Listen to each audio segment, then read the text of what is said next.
Magandang umaga po sa inyong lahat. Nakapanliliit ang pagkapakilala ni Pastor. Ang laki ko, ang taba ko, pero parang pakiramdam ko, nuwipis ako sa kahihiyan. Purihin ang Diyos. Purihin ang Panginoon. Isa pong kagalakan at oportunidad ang itayo ng Panginoon sa inyong harapan. Actually, si Bull, hindi ko gusto si Bull. Sabi ko, Pastor, ako po ay nag-observe lang ng mga nauna. Sa layo, ang layo, ang init, ang hirap. Kasi po, taga may kawayan kami. Ang amin pong biyahe ay, sabi po, 2 oras daw. Wala po may kawayan papunta rito. Noong unang punta ko rito, inabot po kami 4 na oras. Grabing pagod, grabing gutom ang aming, sabi ko, bakit sa Sibol, Pastor? Bakit sa Sibol? Mahal niya ang Sibol. At mahal niya kayo. Sana mahalan din natin yung ating pastor. Magpapakilala po muna ako. So sabi po niya, ako si Marlene. Asawa ko yung Bigel. Kami po yung taga-may gawayan. Pero kami po yung pinagpad sa Davao del Norte. At doon po, siya ay naging, ano tawag dito, magbababoy. Ako naman, mahilig sa pagtatanim. At naging routine ng buhay ko ting umaga, pupuntahan ko yung tinanim ko, lalo 6 months na, dapat may bunga ka na. Yung grapes, oy, naka 1 year ka na, titingnan ko yung mga bulaklak kung nabuo yung fruit set kung umulan. Bilang magsasaka, ang hinahanap ko lagi yung bunga, hindi naman po pwedeng puro dahon lang.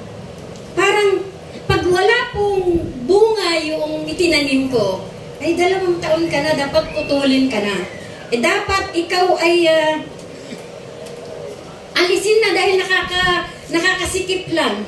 Nakakasikip lang doon sa lupa. Kapag ako'y nadidismaya doon sa aking tanim, siyempre pag nadismaya, nalulungkot, di po ba? So, natingnan ko yung sarili ko, Lord, ikaw ba? Natutuwa ka ba sa akin? O nadidismaya ka din sa akin? Dahil wala akong bunga. So, dapat palang, ang titingnan palagi yung ating sarili. Tayo po, lagi, pag nakadinig tayo ng sermon dito, pag may nabanggit sila, Pastor, si ganito yun. Hindi natin maamin na tayo. So, dapat po, matuto tayo magsaliksik ng ating sarili. So, umaga pong ito, pag-aralan po natin ang tungkol po sa pananampalataya. 3 tao po ang atin pong pag-aralan ngayong araw na to. Kung paano nila pinakita ang kanilang pananampalataya. Samahan niyo po muna ako sa isang maikling panalangin. O Diyos, amang banal na makapangyarihan sa lahat. Maraming salamat sa isang pribilehiyo na inyong ibinigay sa amin, Panginoon. Alam po ninyong aming nais namin, Panginoon, na maluog kayo ngayong araw na ito. And Lord, I ask, Father God, to use me as your footstool as you declare your word. Alam niyo yung alam ko, alam niyo yung kakayanan ko, but I am asking you, Father God, to use me right now. Bigyan niyo po ng kapangyarihan ng inyong salita. I am emptying everything in my vessel, and I'm asking the anointing of the Holy Spirit, Father God. Give us the power, Lord God. Patuloy ka, Panginoon, na kumilos sa aming kalagitnaan. Patuloy ka, Panginoon, magligtas ng kaluluwa. Patuloy kang tumugon sa mga pangangailangan. Patuloy kang magpagaling ng mga karamdaman. Muli, pinapasalamatan kita itong aking dalangin sa pangalan ng aking Panginoon na siyang namatay, subalit muling nabuhay. Lahat po ay magsabi ng Amen. Amen. Pwede po bang palakpakan natin ang ating Panginoon? Hallelujah! Praise the Lord! Ang ating pong pagbabatayan ay sa aklat ng Hebreo, kabanatang 11, simula po talatang 4 hanggang 7. So, sabay-sabay po tayo na ating basahin. Hebreo 11, talatang 4 hanggang 7. Sa pananampalataya, si Abel ay nag-alay sa Diyos ng higit na dakilang handog kaysa kay Cain. Sa pamamagitan nito, siya'y pinuri bilang matuwid at ang Diyos ang nagpapatotoo sa pamamagitan ng pagtanggap sa kanyang mga kaloob. Patay na siya, gayon may nagsasalita pa sa pamamagitan ng kanyang pananampalataya. Verse 5, Sa pananampalataya, si Enoch ay dinalang paitaas. Ano pat hindi na niya naranasan ng kamatayan. Hindi na siya natagpuan sapagkat siya'y kinuha ng Diyos. Sapagkat bago siya dinalang paitaas, pinatotohanan na ang Diyos ay nalugod sa kanya. Verse 6, at kung walang pananampalataya, ay hindi maaaring kalugdan ng Diyos, sapagkat ang sino mang lumalapit sa Kanya ay dapat sumampalatayang may Diyos, at siya ang tagapagbigay gantimpala sa mga masigasig na humahanap sa Kanya. Verse 7, sa pananampalataya, si Noe, na mabigyan ng Diyos ng babala tungkol sa mga bagay na hindi pa nakikita, ay pinakinggan ng babala at gumawa ng isang daong para sa kaligtasan ng kanyang sambahayan. Sa pamamagitan nito ay hinatulan niya ang sanlibutan at siya ay naging tagapagmana ng katwiran ayon sa pananampalataya. Pagpalain ng Panginoon ang kanyang salita. Purihin ng Diyos. Yung buong chapter po ng 11 ng Hebrews ay champion of faith. Lahat po sila doon ay nagtagumpay bilang anak ng Diyos. Pero 3 tao lang po ang ating piliin. Kunin natin kung paano ipinakita yung ebidensya ng kanilang pananampalataya. Sabi ko kanina, ako naghahanap ng bunga. Ang Panginoon din, naghahanap din po ng bunga sa atin. Hindi po pwede sabihin, tinanim ka sa isang lugar para magpasitip lang. Kinakailangan ko, bilang mananampalataya, mayroong nababago sa ating buhay. Unang-una po, sa verse 4, si Abel. Ang background po ni Abel, matatagpuan niyan sa Genesis chapter 4, verses 3 to 16. Ang sabi po doon, dumating ang panahon na si Cain ay naghandog kay Yahweh ng ani niya sa bukid. Kinuha naman ni Abel ang isa sa mga panganay ng kanyang kawan. Pinatay niya ito at inihandog ang pinakamainam na bahagi. Si Yahweh ay nasiyahan kay Abel at sa kanyang handog. Ngunit hindi niya kinalugdan si Cain. At ang handog dahil dito, hindi mailarawan ang mukha ni Cain. Nga naman, tanong ng Panginoon, bakit ganyan ang mukha mo? Tingnan nyo, pareho po silang nag-alay. Si Cain at si Abel. Pero hindi po tinanggap ang isa. Ibig sabihin, hindi po pala lahat ng alay ay katanggap-tanggap sa Panginoon. Nung sabi ng Lord, ba't ganyan ang mukha mo? Ang tanong, bakit kay Abel tinanggap, bakit kay Cain ay hindi? Kasi po, may mali. Alam na alam ni Cain, o alam ng Lord yung puso ni Cain. Kasi po ang Lord, laging sa puso natin nakatingin yan. Hindi pwedeng yung nakangiti kayo, pero iba naman yung laman ng puso. Alam ng Diyos ang ating mga puso. Sabi niyang Lord kay Cain, Cain, mabuti bang ginawa mo? Kung mabuti ang ginawa mo, dapat ka magsaya. Kung masama naman ang kasalanan ay tulad ng mabangis na hayop na laging nag-aabang upang lupikin ka at pagharian, kailangang mapagtagumpayan mo ito. So, sabi ko nga kanina, sa ating pagsamba, importante ang ating puso. Kung andito ka nga, sasamba ka, pero galit ka naman, tama po ba yung puso? Kung nandito ka nga, pero gusto mo lang makasama si Mare, kasi nandito si Mare, iba pa rin. Mabuti yung puso? Parang mabuti naman, parang mabuti, yun dapat po kasi sa ating pagsamba, ang nasisiyahan ang ating Panginoon. Di ba po, sabi doon sa kay Abel, nasiyahan ang Panginoon, at kay Cain ay hindi. Dahil may diferensya ang puso ng isa. Kung naparito po tayo kasi gusto natin talagang sambahin ng Diyos, very good kayo. Kung kayo naparito to worship God, to please the Lord, palakpakan niyo ang Panginoon. Hallelujah. Very good po kayo. Nalulugod po ang Panginoon. Nanonood po siya sa ating pananambahan. Alam dahilan, bakit nagagalit si Cain? Naiinggit siya kay Abel. Bakit si Abel po pwedeng mamuhay ng may pagmamahal sa Diyos? Bakit nakaya ni Abel yung hindi ko kayang gawin? Bakit nakaya ni Abel na ibigay yung pinakamainam? Kasi po sa paghandog dapat mainam, the best. Hindi pwedeng, ito pwede na. Ako ako, sabi ko nung una, di ba po? Hindi ko gustong si Bull sa layo. Magdahilan na lang tayo kay Pastor. Pero hindi naman kami nagdahilan. Pero I want to observe. Talagang sinasabahan ko talaga ng Lord si Pastor dito sa Sibul. At tapos I want to commend yung mga leaders na taga May Kawayan. Yung nakita nyo na kasama ni Pastor. Matagal na kayo magkakasama nila, Pastor? Yung sabi ko nga, very risky po yung pagbibiyahe. Imagine yung 2 hours. Meron dyan hindi nakakatulog. Ako nga, sabi ko nga, 3 o'clock pa lang nga ako nung dito ako natulog. Naka-lipstick na ako. Kasi ako excited ako na makita kayo. Lalo na yung taga May Kawayan. Gigising ng madaling araw, magpe-prepare, bibiyahe. Sabi ko nga, risky ang daan. Baka merong magka-diferensya sa sasakyan. Alam naman natin na may mga careless na mga drivers. Paano nila nagagawa yun? Tapos nakita ko yung saya. Kasi magkakasama kami sa sasakyan. Ang saya ng kanilang samahan. Mahal na nilang isa't isa. Nainggit ako. Sabi ko, gusto ko rin maka-join doon sa kasayahan yon. Pero kung kakatasin natin, nagpupunta lang ba talaga kayo para magsaya? No. Nagpupunta po rito mga leaders na pinili ni Pastor Ronnie to please God. Nais po nilang matuwa ang Diyos sa kanila.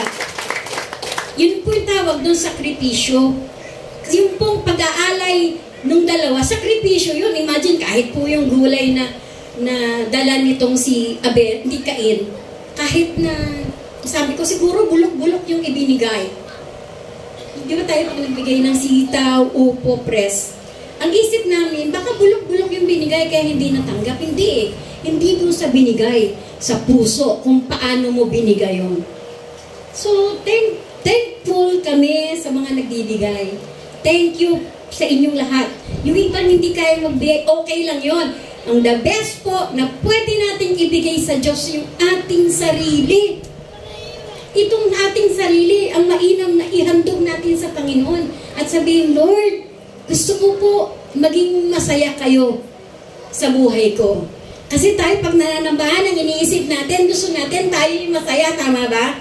Tapos pag uwi natin, naku, wala namang kwenta yung nagsalita. Wala naman ako naintindihan.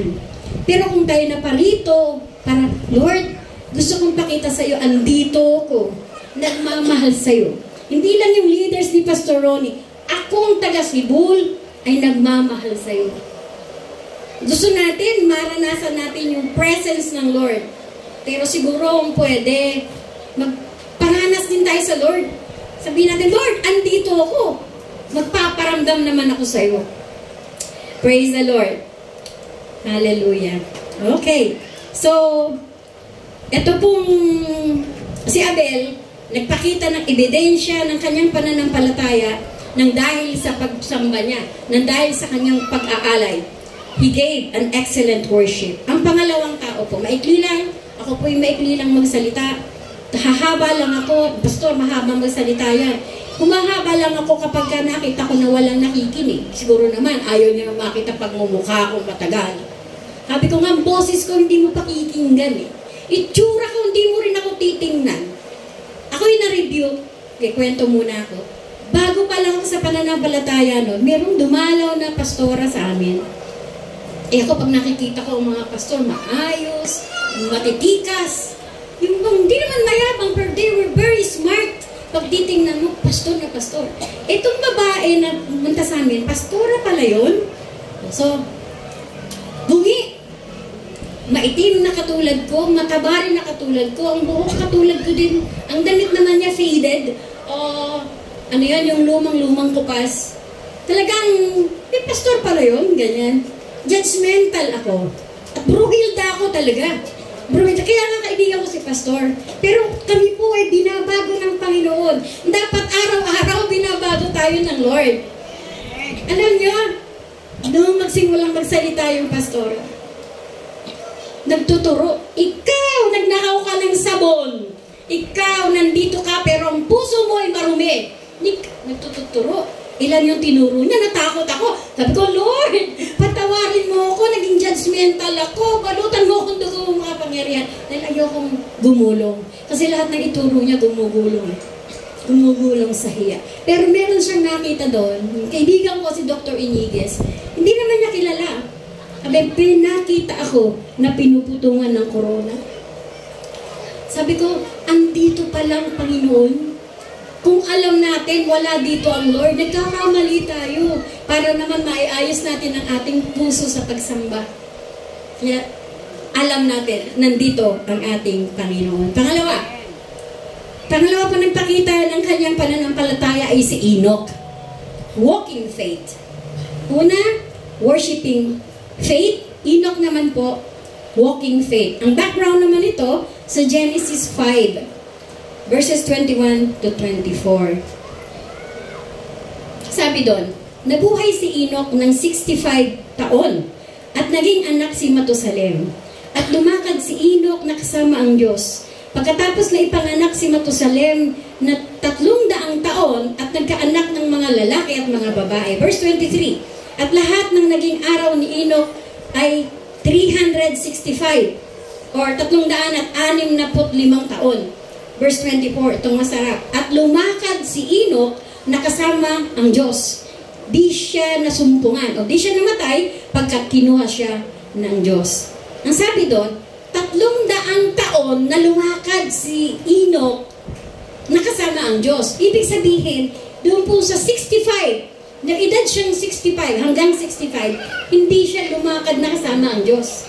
Kasi 300 years lang siya noong inilakad niya yung kasama Panginoon. Ang ibig po sabihin, nung wala pong pagpananalig si Enoch, ginawa din niya yung mga ginawa natin. Sino ba yung hindi namuhay ng mali?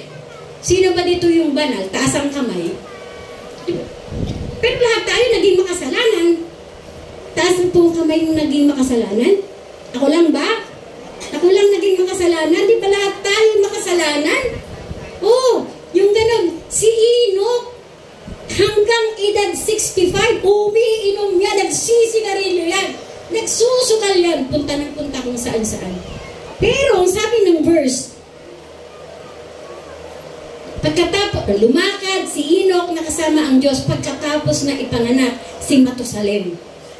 Nung magkaanak na siya, tsaka lang siya nagising. Yun yung time na yun na kinilala lang niya ang Diyos. Di ba tayo pag nagkaanak, iba ang ating damdamin? May anak na ako na, dapat mag-ingat na ako. Dapat mag-ingat na. Kasi pag may nangyari sa akin, kawawa yung anak ko. At naisip po ni Enoch, kailangan niya nang hanapin ang Diyos. Kasi may anak na siya. Iba yung nagkaanak eh. O iba naman, pag nagkaasawa, nababago din ang buhay. So, masarap sana. Pero ang totoong nagbabago ng buhay ay ang ating Diyos. Actually, naging, yung time na yon, naghanap na lang po si Enoch. Naintindihan na niya ngayon kung sino dapat niyang pakinggan. Natutunan ni Enoch na makinig sa Diyos. Natutunan ni Enoch na sumunod sa Diyos. And eventually, dahil sa kanyang pananampalataya, natutunan niyang ibigay ang lahat ng kanyang pag-asa sa Panginoon. Sumandal siya sa Panginoon. Although, alam niyo, ng panahon na yun, napakahirap. Kahit naman sa ating panahon, napakahirap, nakakatakot din yung buhay. Pero yung banal na spirito ang laging nangungusap sa atin at ipinapaunawa. Wala tayong dapat ikatakot. Kasi yung gusto ng Diyos para sa atin, yung pinakamainam. He wants the best para sa atin. So, si Enoch po ay sinamahan ng Panginoon at si Enoch ay sumama sa Panginoon. Ang masasama po ba o namumuhay ng mali, sinasamahan din ba ng Diyos? Palagay nyo, nasama ang Diyos o masasama? Sino sinasamahan ng Diyos? Yung anak lang ng Diyos. Taas dito yung mga anak ng Diyos. Eh yung hindi nagtaas, kanino kang anak? Diba? Kung hindi ka anak ng Diyos, anak ka ng Diablo. Paano nga ba maging anak ng Diyos? Dinig na natin kay Pastor. Lagi na nila nasasabi yan. ilalagay natin ang ating pananampalataya kay Kristo na nag-alay ng buhay doon sa krus para tayo tubusin sa kasalanan. Mula po na magkasala ang ating mga ninuno, ang sabi ng Panginoon, kinakailangan mababayaran lang yan ng dugo. At ang itinigis na dugo ng ating Panginoong Jesus ang siyang naging dahilan para tayo maging mananampalataya. Kaya tayo tinawag na Kristiyano. So, ulit, sino dito ang anak ng Diyos? O, diba? Halos lahat na tayo, konti na lang yung anak ng kabila. Ayun yung sinasabi ni Pastor, dalangin kung lumayas dito yung hindi mo anak. Kasi alam niyo, upang mahatawag lamang tayong anak. Sabi ng John 1:12, if we receive Jesus Christ, tinanggap natin ang ating Panginoong Jesus sa ating buhay, binigyan kanya ng karapatan na maging anak ng Diyos. So hindi po pala pwede sabihin ng lahat ng tao na nakikita natin, anak ng Diyos. Kung hindi mo tinanggap si Kristo, hindi ka anak ng Diyos. That's why tawagan natin kapatid. Dahil ang nagbabind sa atin ay ang banal na spirito, yung dugo ng ating Panginoon na ating pinananampalatayanan. Anong pananampalataya natin? Ba't tayo nagtitipon-tipon?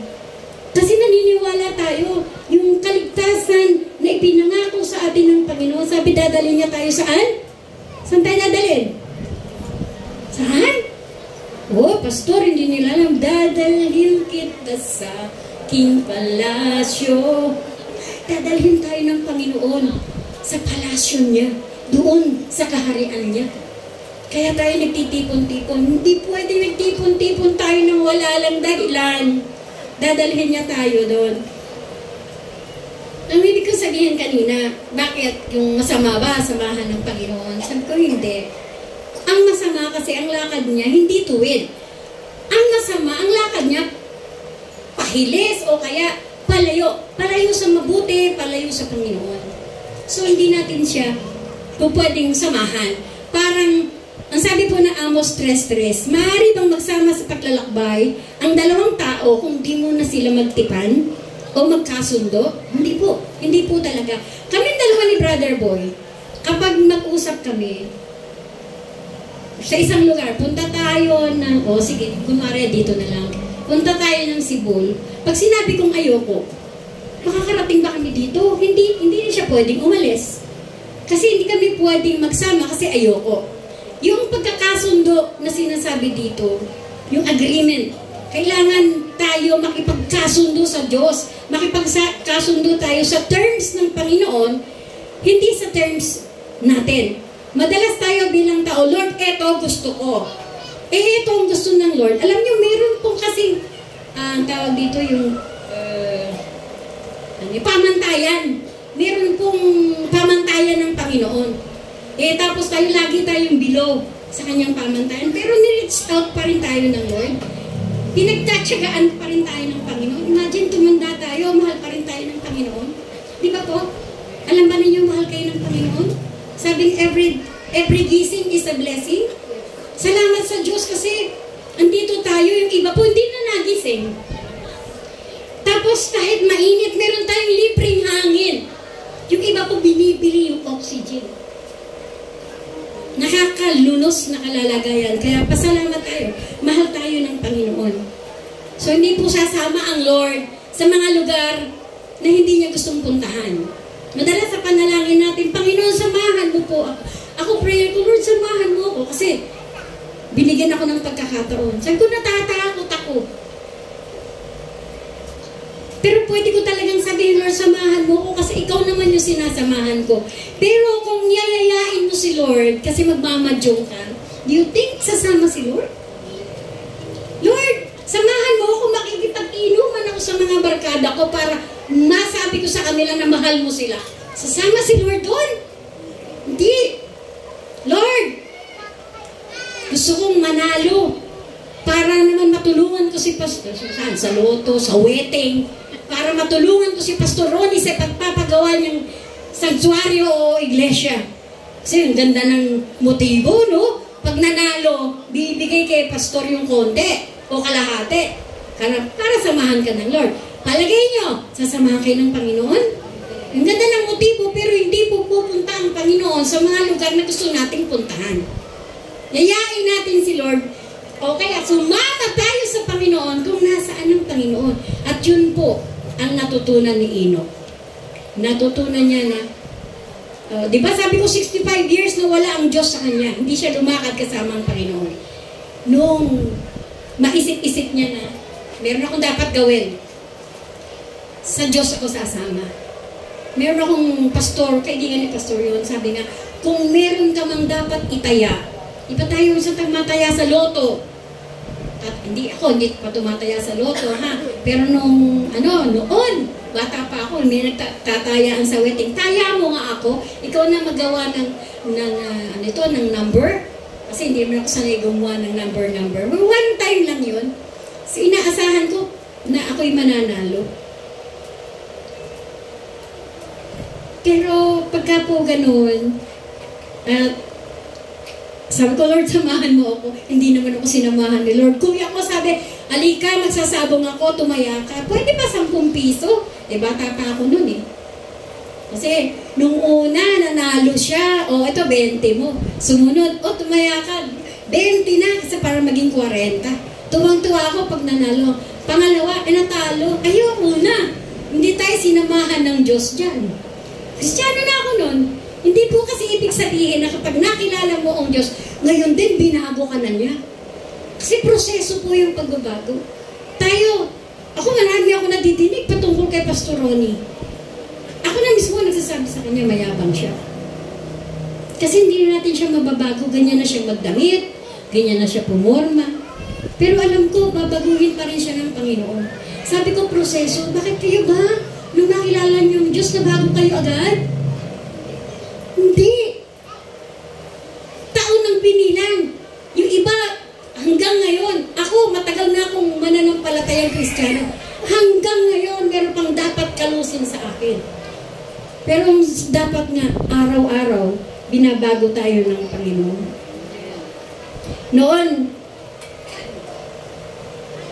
pinagtatawanan ako.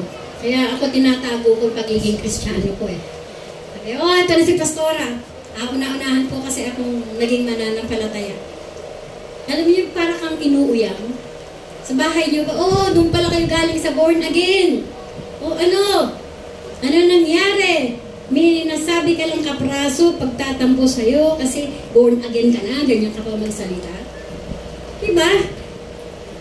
Pero bigyan niyo po kami ng tsansa na maiayos din namin ang aming buhay kasi pinagtitiyagaan kami ng Panginoon.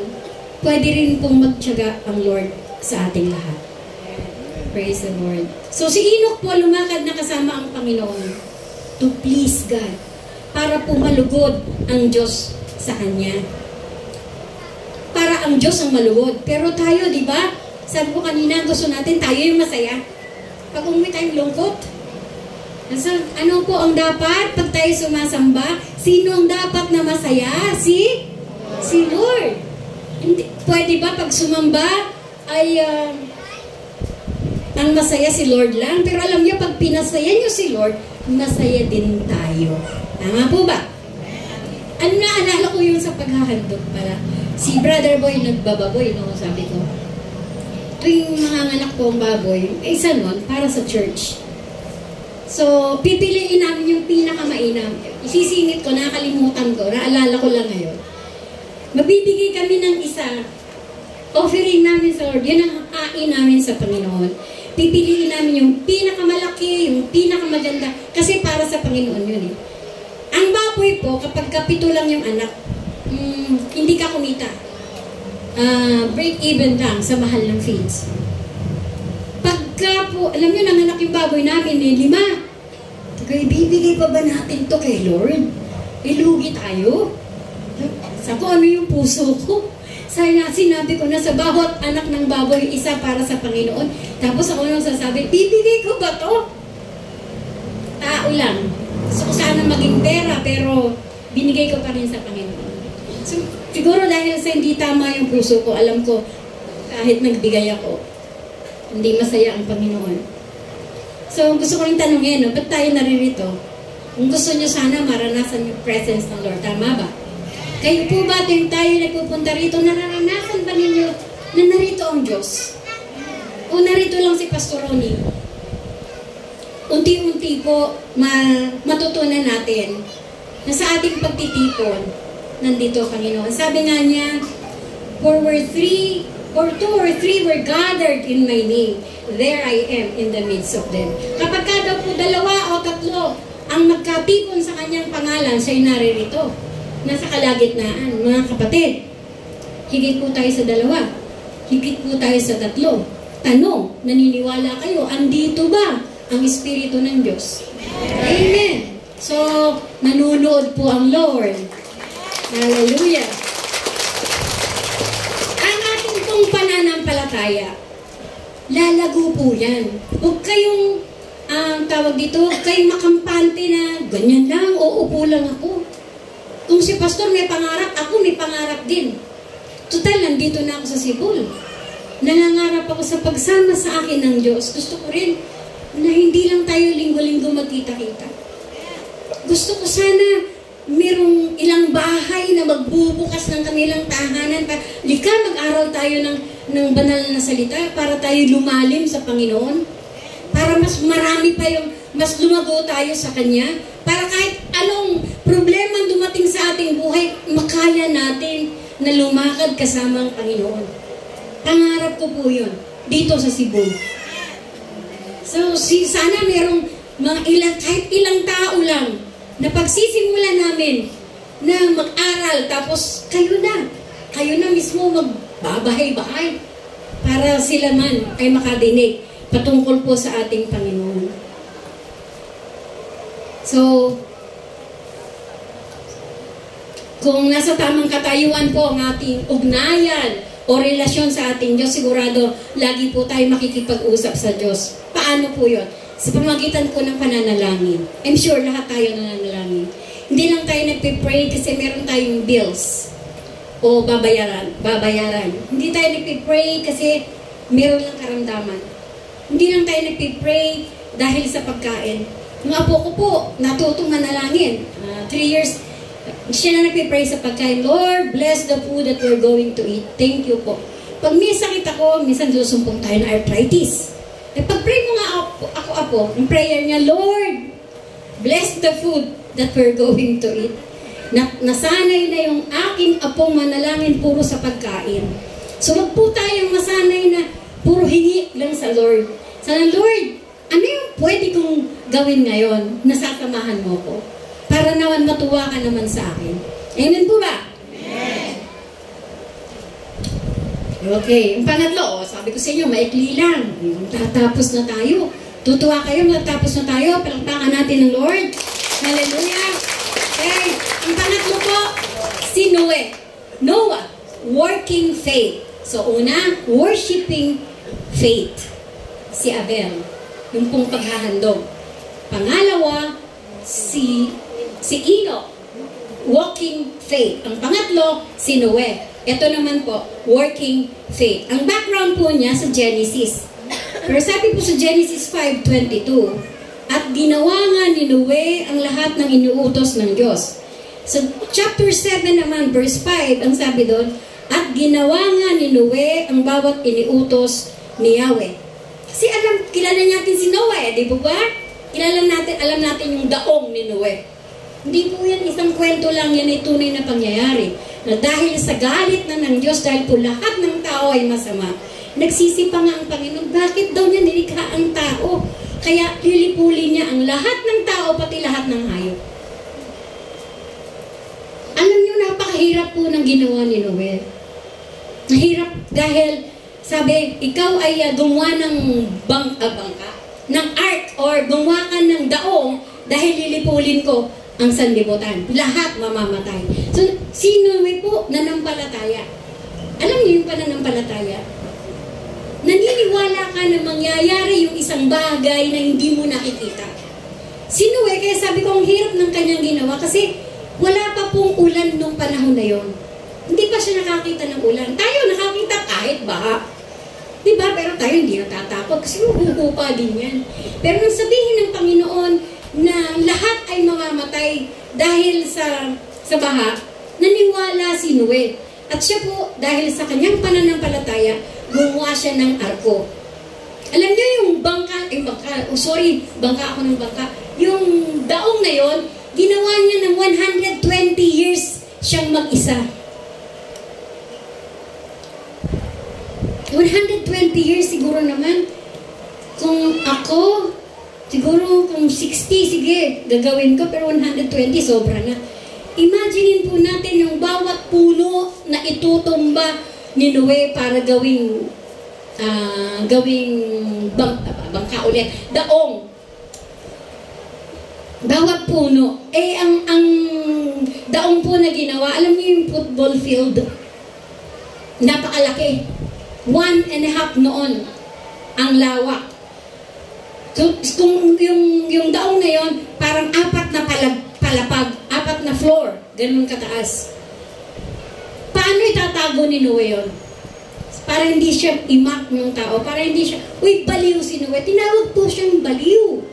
Kasi, wala namang ulan. Saan mo naman dadalhin yan? Ala pang baha.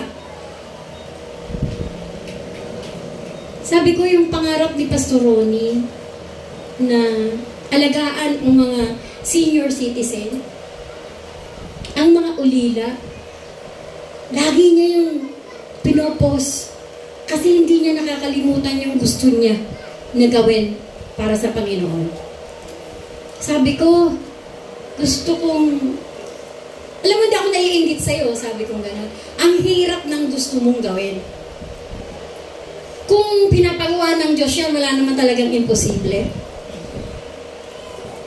Pero gusto kong i-commend din si Pastor Ronnie kasi hindi niya kinakalimutan yan eh. Sa salita, pag-usapan, gusto niyang gawin, popos pa niya para sabihin sa lahat, ito yung gusto niyang gawin. Doing great things for God is something. Gusto kong gawin ito para sa Panginoon. Dahil sa pananampalataya, gusto kong gawin ito. Tanong, baka naman hindi yan ang gustong pagawa sa'yo ng Diyos. Baka naman ikaw lang ang may gusto niya. Pero alam mo, sabi ko, kahit ikaw lang ang may gusto niya, gusto kong samahan kita. Gusto kong isama ang iyong pangarap sa aking panalangin na sana'y matupad. Pero si Noe, sabi ko, yung kay Pastor Ronnie, sabi ko, imposible naman.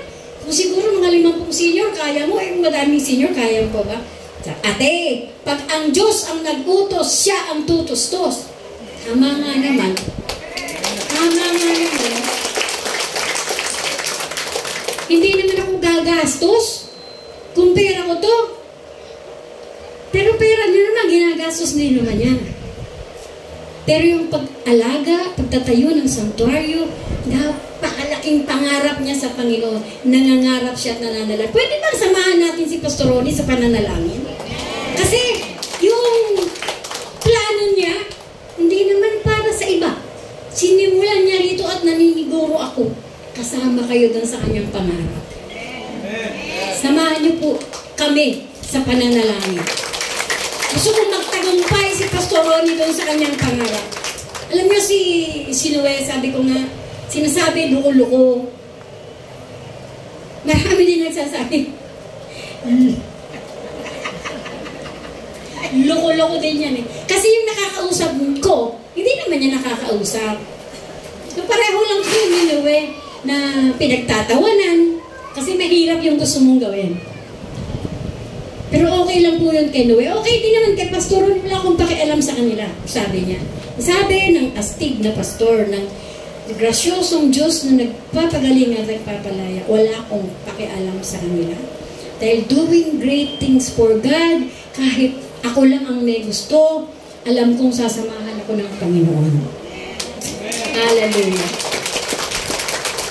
Pero, Pastor Ronnie, ibang klase naman pagka doing things with God. Nang Diyos talaga ang iyong kasama. Ibang klase yun.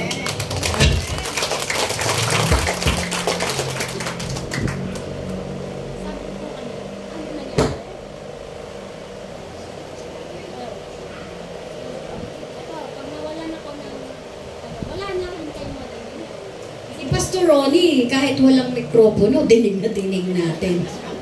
Noon nga sa church na magkasama kami. Patayan nyo ng mic. Kasi grabe yung lakas ng boses. Patayan nyo ng mic. Pero ngayon, bumaba na yung tono ni Pastor Ronnie. Ibig sabihin, nababago. Di ba po? Meron ako na di, kasi magsalita si Pastor na sakit. Nandinig ko yan. Minsan, nakaupo ako sa gitna. Mandidinig ko po yung lahat ng anasan niyo. Di nyo naman ako kilala. Di ba na nagsusumbong kay Pastor Ronnie? Di ko naman kilala kung sino nagsalita. Oo, ganyan talaga siya eh. Straightforward. Pero babaguhin po yan ng Panginoon. Kasi di ba, Pastor? Araw-araw, binabago tayo ng Lord. Papanalangin natin na ang ating mga salita will be seasoned with salt. Yung mga salita natin ay babaguhin din ng Panginoon. Sabi ko, hindi na tayo magmumura. Hindi na tayo na magsasalita ng makakasakit ng damdamin. Kung nasaktan tayo, kasi totoo yun. Kung hindi ka nasaktan, praise the Lord. Pero ako gusto ko nasasaktan pa ako. Ibig sabihin, buhay pa ako. Kasi pag hindi na ako nasaktan, patay na ako. Meron pang gustong baguhin sa atin ang Panginoon. Working faith. So sana, saliksikin po natin ang ating mga buhay, mga kapatid. Tulad ba ni Abel, meron na ba tayong naihandog sa Panginoon? Kung wala kang baka, wala kang tupa, wala ka ding gulay na ibibigay, pinakamainam na ibibigay mo sa Panginoon ay ang ating sarili. Praise the Lord. Palakpakan natin ng Panginoon. Thank you po. Yun yung kanyang pananampalataya. Pangalawa, yung paglakad na kasama ang Panginoon.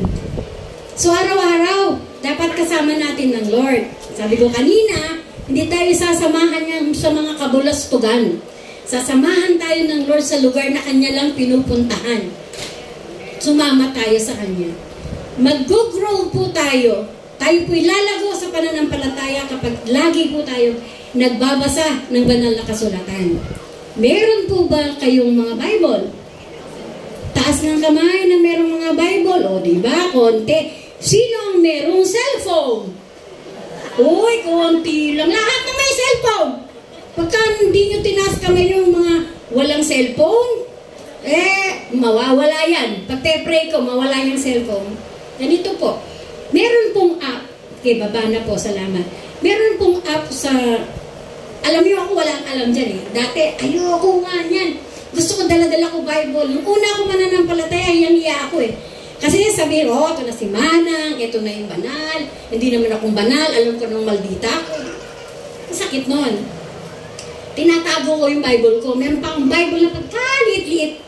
Pero nung ako'y maturuan ng Lord, pinagmamagara ako, malaki na yung Bible ko. Hindi ako nahihiyang tawag, anak ako ng Diyos. Kasi hindi na ako maldita. At hindi mo ako makikita, nagmamarites lang. So pinagmamagara ako, may Bible ako. Anak ako ng Diyos. Ngayon, wala kayong Bible, meron kayong cellphone, pwede pong magpa-download ng Bible. Paturo po tayo sa mga anak natin. Kasi di ba malalabo na mata natin, doon po nalalaki yung font para po mabasa natin ang Bible. Makipag-usap po tayo sa Panginoon para alam natin ano ba gusto ng Lord. At saka, mag-guide po tayo ng ating Panginoon. Ano po? Hindi mabasa? Ngayon, hindi makabasa, babasahan ko kayo. Pupuntahan ko kayo sa bahay nyo. Hindi. Sabi ko, working faith. Ayokong mamatay, naiyak ko. Kaya ko, Pastor Ronnie, nalungkot po kasi ako nung nasa Davao. Iniwan ako ng nag-iisa kong anak at saka dalawa akong apo. Naiinis ako sa kaisa-isa kong malugang kasi kinuha na yung pamilya niya. Sabi ko kay Brother Boy, uwi na tayo. Iniwan namin yung lupa doon nabibigyan ako problema, hingi ng pera. Sa pag-uwi ko, sabi ko, Pastor Ronnie, may gagawin ba ako dyan? Kasi gusto kong masiguro kung meron akong gagawin. Mula nung makakilala ko sa Panginoon, unang-una kong ginawa, dalhin ang kaligtasan sa pamilya ko. Day 1, tandang-tanda ko yung mga talata na sinabi sa akin. Sinabi ko agad, yung tatay ko kasi pinakamabait sa bahay. Sinabi ko pang, Ama, mahal ka ng Diyos. Meron siyang dakilang plano sa buhay mo. Tapos hanggang doon kami sa punto na gusto mo bang tanggapin siya bilang tagapagligtas ng buhay mo? Oo daw. So nag-pray kami, tungto, excited ako. Sumunod na mabait sa bahay namin yung Dico Cesar ko. Sinabi ko rin sa kanya, mahal ka ng Diyos, may dakilang plano ang Diyos sa ating buhay. Gusto ba siyang tanggapin? Oo daw. Sumunod ang nanay ko na masungit. Masungit ang nanay ko. Pero dinala ko pa rin sa kanya ang kaligtasan. Namatay po ang nanay ko, ang tatay ko, na mayroong kapayapaan dahil kilala na niya ang Panginoon. Working faith. Hindi ako papayag na walang gagawin. Gusto kong mamatay na meron akong ginagawa. Kung doon pwede ngayon, na nasa harap ako ng Diyos, pwede na niyang kunin ang aking buhay. Ayokong mamatay ka ako nang walang ginagawa. So, sinigurado, Pastor, may gagawin ba ako? Ate, marami tayong gagawin. Kaya raw tuloy yung pag-uwi namin. Tulungan niyo ako. Ayokong mamatay na walang ginagawa. May pa-promise niyo ba na meron magbobolot? At tara sa bahay namin, turuan mo kami. Pwede po bang, meron ba mga ngako dyan? Kung ayaw nyo, di ba liwag ngayon? Hayaan mo na Holy Spirit na mangusap sa inyo. Na isang araw, pwede bang Bible study? Working faith. Kung hindi naman dito sa Cebu, pwede rin naman sa ibang lugar. Kung alam niyo yung sumisikdo yung puso ko noong isang linggo, sabihin ni Pastor Ronnie, papagpag ko yung aking pari ito.